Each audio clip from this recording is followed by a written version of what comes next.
Parte 8. Salvación, eternidad y creador. Capítulo 30. Yahweh como único Salvador y Yeshua como Salvador. 1 Yeshaya 43:11. El texto dice, Yo Yahweh, y fuera de mí no hay Salvador. Este verso es uno de los pilares del argumento, y debe tomarse con toda seriedad. Afirma que Yahweh es el único Salvador en sentido absoluto, que no hay otra fuente divina de salvación, y que no existe otro Elohim Salvador fuera de él. Eso no debe suavizarse. El texto es frontal.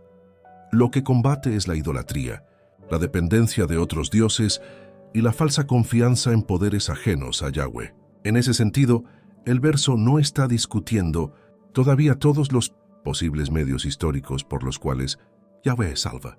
Está afirmando algo más básico. Solo Yahweh es la fuente real de salvación. No debe añadirse al texto algo que el texto no dice explícitamente. Como por ejemplo, Yahweh no puede salvar por medio de un agente humano. O si un hombre participa en la salvación, entonces debe ser Yahweh mismo. Eso no está en el verso. Yeshaya 43:11 afirma la unicidad absoluta de Yahweh como fuente de salvación. Ese punto es obligatorio, pero el texto no define todavía cómo Yahweh decide ejecutar históricamente esa salvación. 2 Yeshaya 45:21. El texto dice, No hay más Elohim que yo, Elohim justo y salvador, ningún otro fuera de mí. Este texto refuerza exactamente la misma línea. Yahweh es único, Yahweh es justo, Yahweh es salvador, y no hay otro Elohim salvador fuera de él. Otra vez, el énfasis está en la fuente única de salvación. No hay otro Dios salvador, ni otro poder divino paralelo, ni otra fuente última. Pero eso no niega por sí solo que Yahweh pueda levantar jueces, usar reyes, enviar siervos o traer salvación por medio de instrumentos humanos. La pregunta no es si la salvación viene de Yahweh. Sí viene de Yahweh. La pregunta es si eso excluye toda mediación. Y el Tanaj muestra que no. Yeshaya 45:21 reafirma la exclusividad de Yahweh como Elohim Salvador. Pero como en Yeshaya 43:11, eso debe distinguirse de la cuestión de los medios históricos por los que Yahweh ejecuta su salvación. 3 Osea 13:4. El texto dice, No conocerás, pues otro Elohim fuera de mí, ni otro Salvador sino a mí. Aquí se repite el mismo principio, no otro Elohim, no otro Salvador. Eso implica que el pueblo no debe reconocer otra fuente, otro Dios ni otro poder salvador rival, pero sigue sin probar que Yahweh no pueda salvar mediante un enviado, un rey, un juez o su Mesías. Lo que excluye es otra fuente salvadora divina, no toda mediación histórica. Este punto es decisivo, porque si no se distingue entre fuente única y medio elegido por esa fuente, se llegará a una conclusión que el propio Tanaj no exige. Hosea 13:4 establece la exclusividad absoluta de Yahweh como Salvador en sentido de fuente y origen. No resuelve por sí solo la cuestión de si Yahweh puede salvar por medio de su ungido.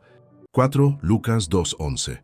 El texto dice, Os ha nacido hoy en la ciudad de David un Salvador que es el Mesías, el Adón. Este verso afirma que el nacido en la ciudad de David es Salvador, Mesías y Adón. Eso ya es una atribución altísima. La lectura común razona así. Yahweh es el único Salvador. Aquí el Mesías es llamado Salvador. Por tanto, el Mesías es Yahweh mismo. Pero el verso mismo ya lo sitúa dentro del patrón mesiánico. Os ha nacido. En la ciudad de David es el Mesías. Eso lo ubica en la línea del ungido davídico humano, no fuera de ella. Debe leerse así. Yahweh trae su salvación por medio del Mesías nacido. El Mesías es el agente salvador designado. La salvación de Yahweh se encarna históricamente en él.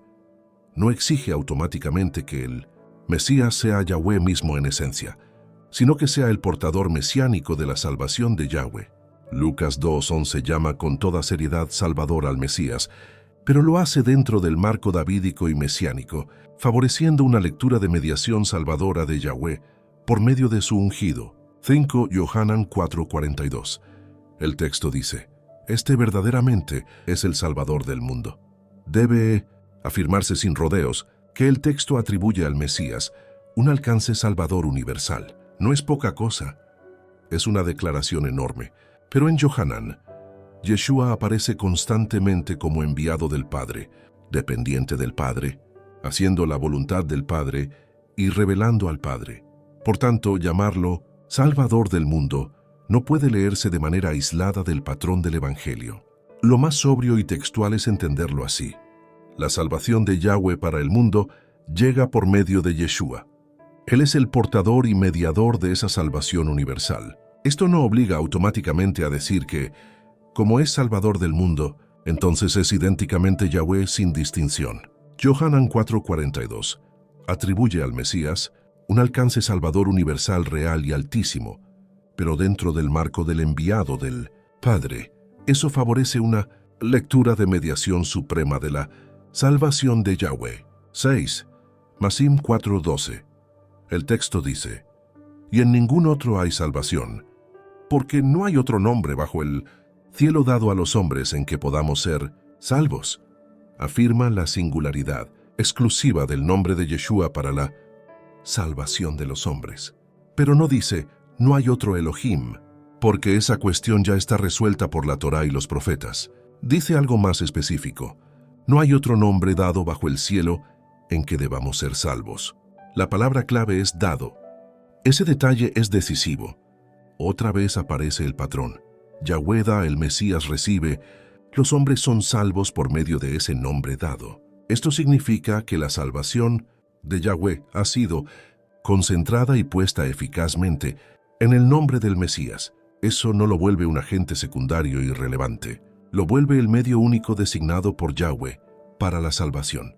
No se sigue automáticamente que Yeshua sea Yahweh mismo en esencia, sino que el acceso salvador a los hombres ha sido dado exclusivamente por Yahweh en el nombre del Mesías.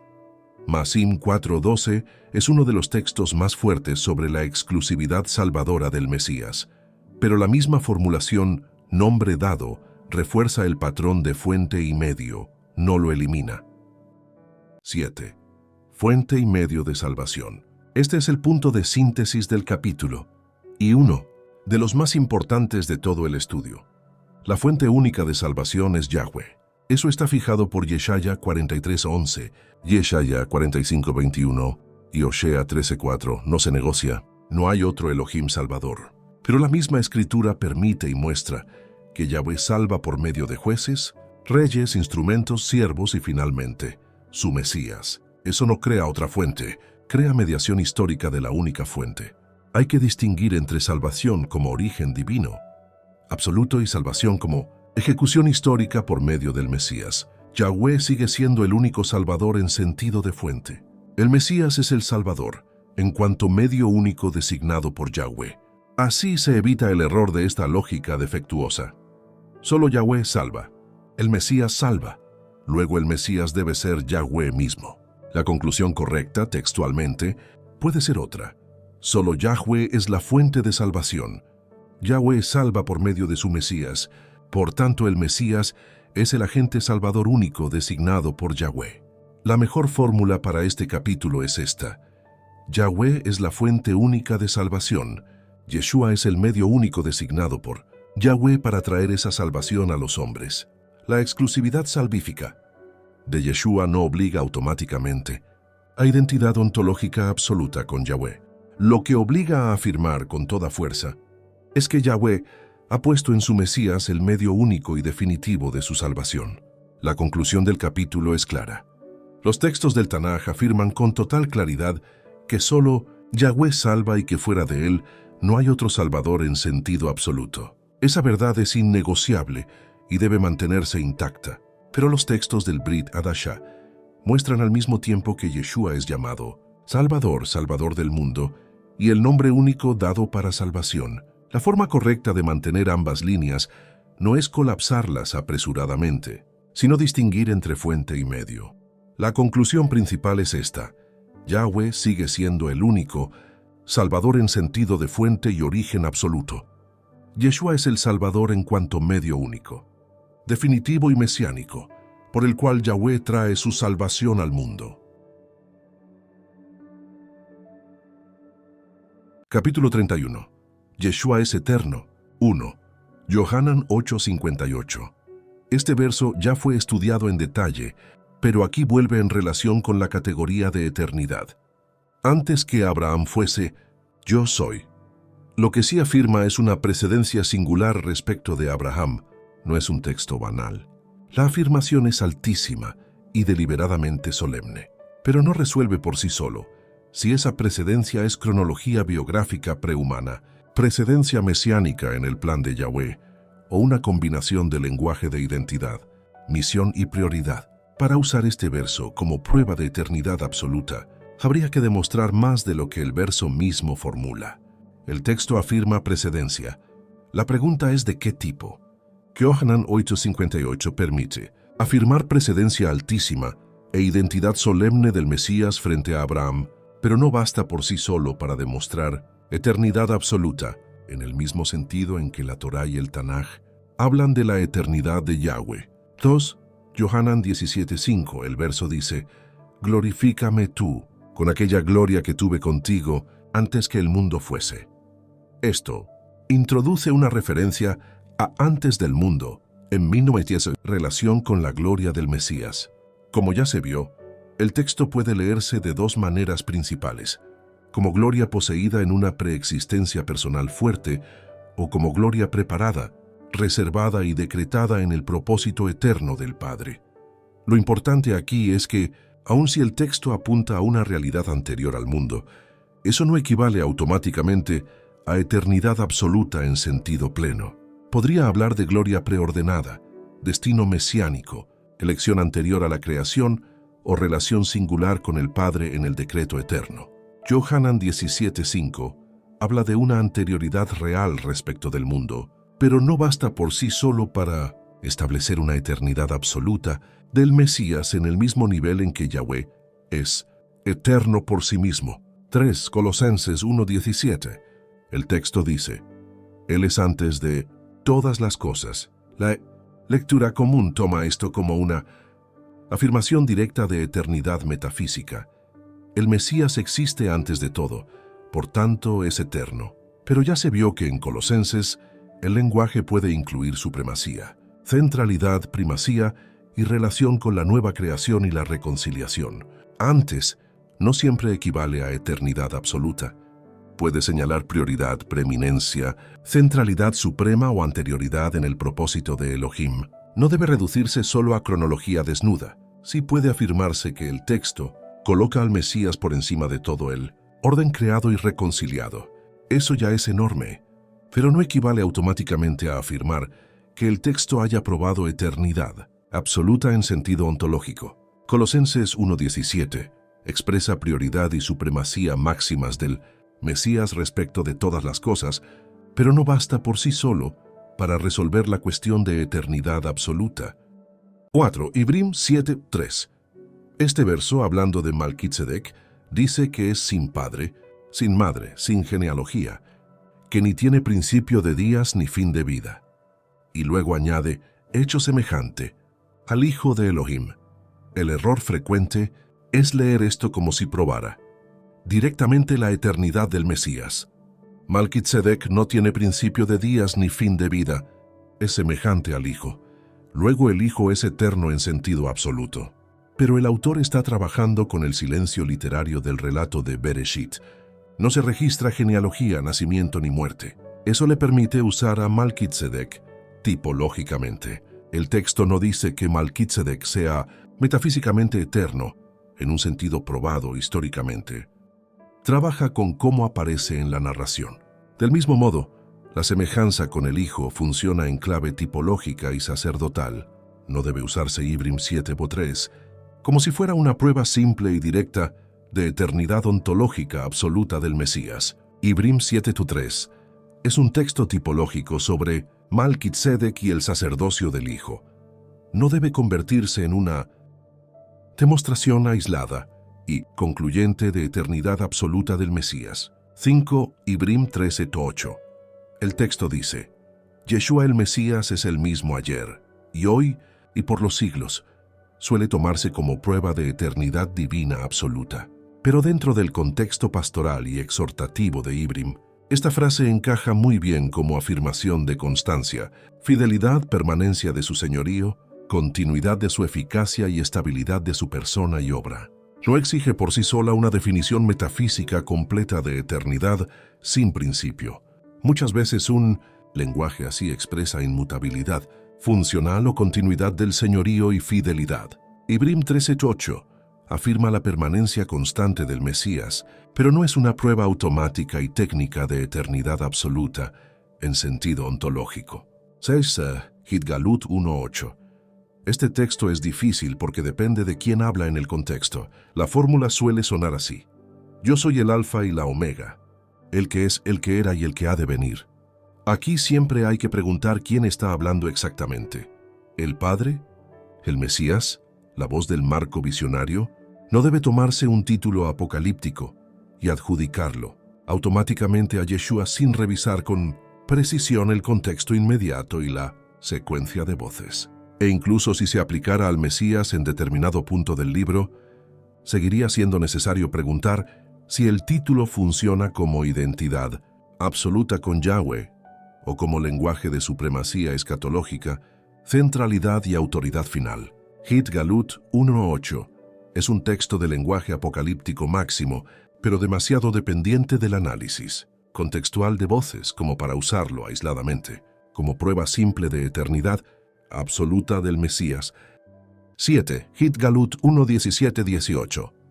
El texto dice: yo soy el primero y el último, y el que vive. Estuve muerto, mas he aquí que vivo. Lo que sí afirma es supremacía, victoria sobre la muerte, permanencia y rango final.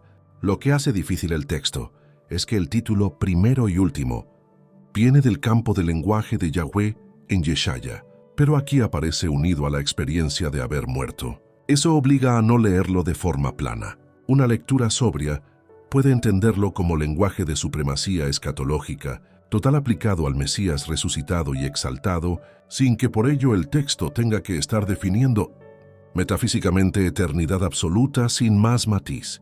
No debe suponerse que el solo uso del título elimine toda diferencia entre Yahweh como fuente y el Mesías resucitado y exaltado, como portador del rango final dado.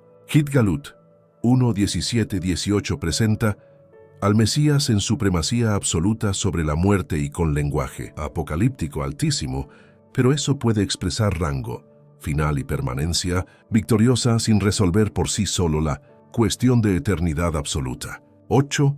Hitgalut 22:13. La fórmula reaparece: yo soy el alfa y la omega, el primero y el último, el principio y el fin. Como en otros pasajes de Hitgalut, es imprescindible verificar quién habla, cómo se encadenan las declaraciones y si el título está funcionando como identidad absoluta o como supremacía escatológica. Mucha gente toma la frase aislada y la convierte en prueba simple de eternidad absoluta. Pero en un libro apocalíptico, los títulos funcionan dentro de un entramado de visión, juicio, entronización y victoria final. La frase puede expresar plenitud de rango, centralidad total, señorío sobre el principio, y el fin del plan y supremacía definitiva del Mesías exaltado. Hitgalut 22:13 pertenece al lenguaje apocalíptico máximo y debe leerse con mucha cautela. No debe usarse de manera aislada, como demostración automática de eternidad absoluta, ontológica del Mesías. 9. Eternidad absoluta o lenguaje de supremacía y permanencia. Este es el punto de síntesis del capítulo. Hay dos categorías que no deben confundirse. Una cosa es la eternidad absoluta en el sentido más fuerte, existir sin principio, por sí mismo, como atributo propio de Yahweh.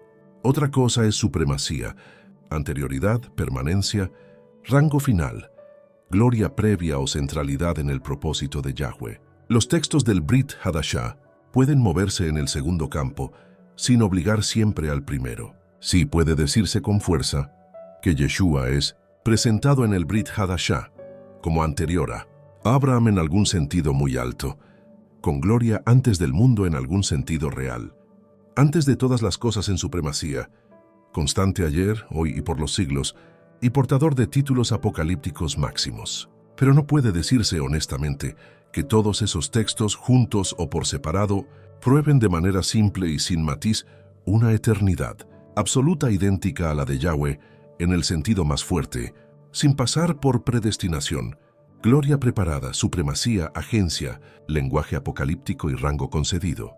La mejor fórmula para este capítulo es esta. Muchos textos atribuyen al Mesías anterioridad, permanencia y supremacía máximas, pero no todo lenguaje de anterioridad o permanencia equivale automáticamente a eternidad absoluta en el mismo sentido en que Yahweh es eterno por sí mismo. El lector disciplinado debe distinguir entre la eternidad absoluta del único Elohim y el lenguaje de prioridad, gloria, permanencia y señorío del Mesías exaltado. La conclusión del capítulo es clara. Los textos examinados muestran que Yeshua es presentado con una altura extraordinaria en relación con la anterioridad, la gloria, la permanencia, la supremacía y el rango final. Pero una lectura sobria y textual obliga a distinguir entre eternidad absoluta como atributo propio del único Yahweh y lenguaje de precedencia, gloria preparada, supremacía y permanencia aplicado al Mesías exaltado. La conclusión principal es esta. El Brit Hadashah puede presentar a Yeshua en términos de prioridad, gloria previa, permanencia y rango final máximos, pero eso no basta automáticamente para identificarlo con la eternidad absoluta de Yahweh en sentido ontológico, sin más demostración. Capítulo 32. ¿Yeshua es creador? 1 Yohanan 1:3. El texto dice, todas las cosas por medio de él fueron hechas, y sin él nada de lo que ha sido hecho fue hecho. Sí atribuye al Logos una relación total con lo hecho. No es una frase menor y no debe debilitarse. Pero la cuestión sigue abierta, porque el sujeto inmediato sigue siendo el Logos, no a un Yeshua nombrado en biografía simple desde el inicio del verso. Ya se vio que el Logos puede leerse en continuidad hebrea como Dabar de Yahweh, autoexpresión activa, palabra eficaz, sabiduría operante y manifestación creadora de Elohim. La lectura común es Yeshua, como persona prehumana.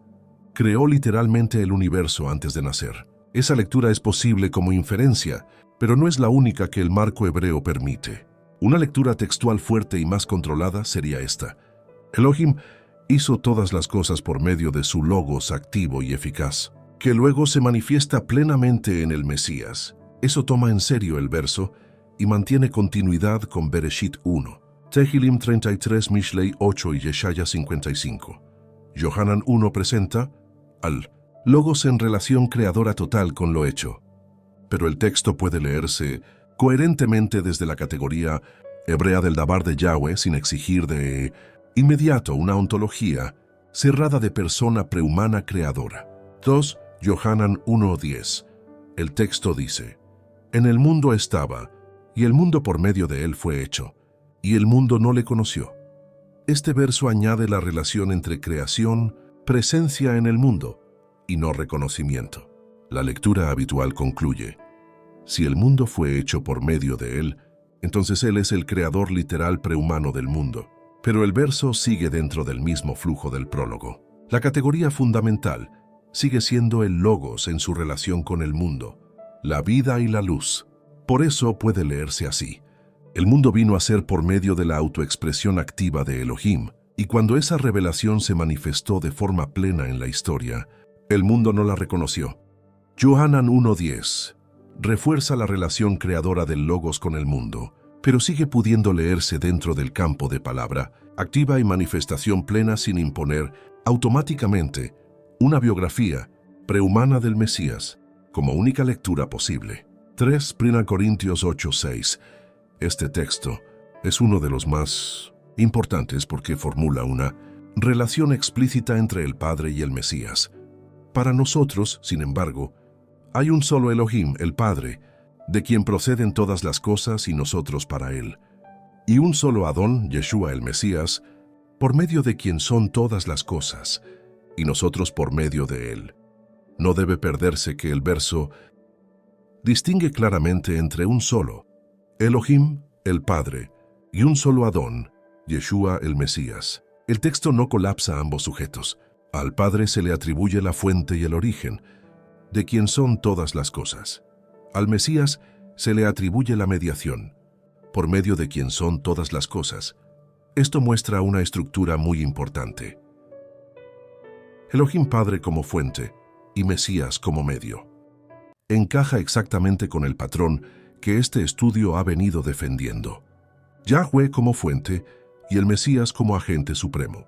El verso puede abarcar ambas dimensiones, el orden total de la creación y la existencia redimida del pueblo, nosotros por medio de él.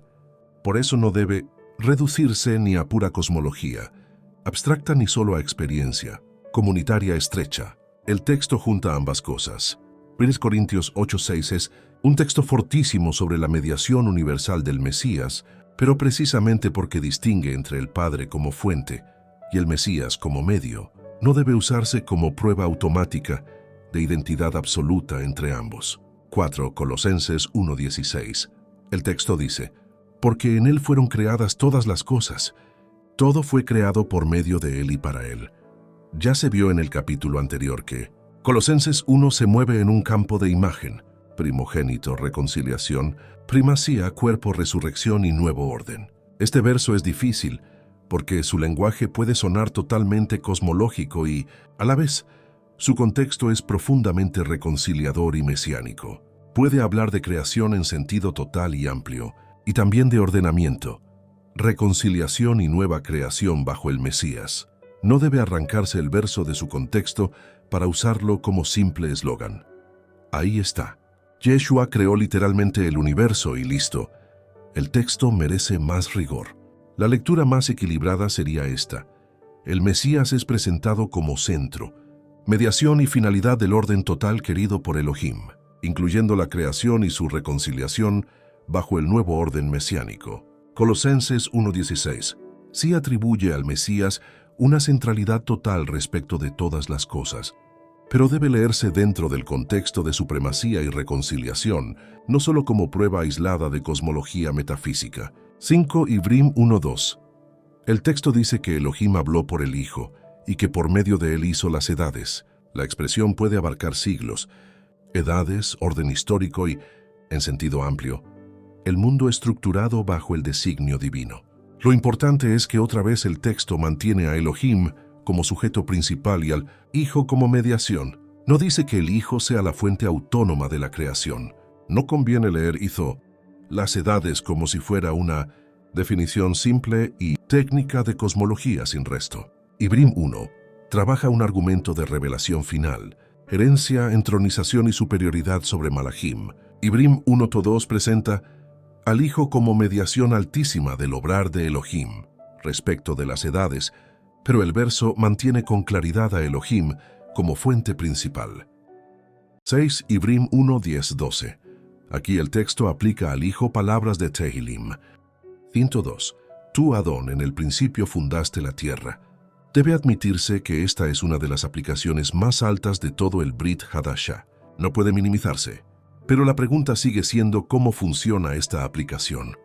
Como identidad ontológica absoluta, como aplicación entronizacional, como participación plena del Hijo en el rango creador y permanente de Elohim, o como lenguaje exaltativo máximo. Ibrim 1 entero sigue hablando del Hijo en categorías de herencia, nombramiento, unción, exaltación y superioridad dada. Eso hace difícil usar 1:10-12, como si anulara todas esas categorías relacionales. Ibrim 1:10-12 es uno de los textos más altos sobre el Hijo en relación con la creación y permanencia, pero debe leerse dentro del marco de entronización y supremacía del Hijo en el obrar de Elohim, no como prueba aislada y autosuficiente de identidad ontológica absoluta. 7 Bereshit 1:1-3. Aquí hay que volver al principio. Bereshit 1 no nombra al Mesías. Dice Elohim creó, Elohim dijo y fue. La lectura posterior suele decir, como Elohim crea hablando, y Yohanan habla del Logos. Entonces el Logos era Yeshua, como persona creadora desde Bereshit 1. Pero primero debe afirmarse lo que el texto realmente dice. Elohim es el creador. Crea por su palabra. Su palabra es eficaz. Su hablar realiza. Después se puede explorar si el Brit Hadashah relee esa palabra creadora a la luz del Mesías, pero una cosa es releer y otra afirmar que Bereshit 1, por sí mismo, ya estaba definiendo al Mesías como persona prehumana, distinta de Elohim. Eso no está en el texto. Bereshit 1 establece a Elohim como creador que actúa por su palabra. Ese es el fundamento. Cualquier lectura mesiánica posterior debe respetar ese punto de partida y no proyectar sobre el texto más de lo que realmente dice. 8. Creación material, nueva creación o agencia del propósito divino. Este es el punto de síntesis del capítulo. Los textos sobre creación relacionados con el Mesías pueden moverse en tres campos: creación material del mundo, nueva creación y reconciliación universal, y agencia del propósito divino, es decir, que Elohim realiza y ordena todas las cosas por medio de su Mesías y su palabra. El error habitual es tratar todas las frases de por medio, de él o en él, como si solo pudieran significar creación material, literal del universo por una persona prehumana idéntica a Elohim. Eso no respeta la variedad del lenguaje bíblico ni el contexto de los pasajes. Sí puede afirmarse con firmeza que el Brit Hadashah coloca al Mesías en una relación altísima y total con la creación, el orden, la reconciliación y la finalidad de todas las cosas. Eso no debe rebajarse. Lo que requiere más cuidado es convertir esa relación en una biografía prehumana cerrada o en identidad absoluta con Yahweh, sin pasar por logos dabar, agencia divina, entronización, nueva creación y mediación. La mejor formulación para este capítulo es esta. Los textos del Brit Hadashah presentan al Mesías como mediación suprema del obrar creador y reconciliador de Elohim, pero esa mediación debe distinguirse cuidadosamente de la fuente única, que sigue siendo Elohim. La categoría de creador, aplicada al Mesías, debe examinarse siempre preguntando si se habla de creación material, de nueva creación, de mediación del propósito divino, o de varias de estas a la vez. Solo así se evita leer los textos de manera plana y dogmática. La conclusión del capítulo es clara. Los textos del Brit Hadashah sí presentan al Mesías en una relación extraordinariamente alta con la creación. Se dice de él que todas las cosas fueron hechas por medio de él, en él, por él y para él, y que Elohim hizo las edades por medio del Hijo. Nada de eso debe debilitarse, pero esos mismos textos, leídos con rigor, también mantienen una estructura constante. Elohim es la fuente, el Mesías es la mediación, y muchas veces el contexto incluye además reconciliación, nueva creación, primacía, herencia y entronización. La conclusión principal es esta. El Brit Hadashah puede presentar a Yeshua como mediación suprema del obrar creador y reconciliador de Elohim, pero esa afirmación debe leerse dentro del patrón de fuente y medio, no como identidad automática y simple entre Yeshua y Yahweh. Continúa escuchando el siguiente video, en el cual comenzaremos con Parte 9, Historia de Interpretación. El estudio completo y mucho más contenido lo puedes encontrar en nuestra página web, www.unsolopueblo.org.